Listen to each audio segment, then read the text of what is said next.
Alam mong dapat mo nang gawin yung importanteng bagay, pero imbes na simulan, inuuna mo yung maliliit at hindi urgent na tasks. Bakit kaya ganito? Ito ang tinatawag na priority avoidance. Kapag ang task ay malaki or mahirap, ang utak natin naghahanap ng mabilis na dopamine hit, kaya inuuna natin ang small, easy tasks na hindi naman urgent.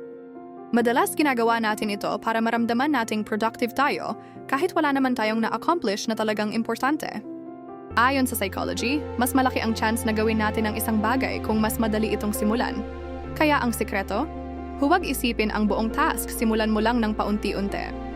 Kung gusto mong mas maging productive, gawin muna ang scariest task sa listahan mo. Simulan mo lang kahit 5 minuto lang. Kapag nasimulan mo na, mas madali na itong tapusin. Huwag mong hayaan na ang small distractions ang humarang sa big progress mo. Like and follow para sa more productivity and success hacks.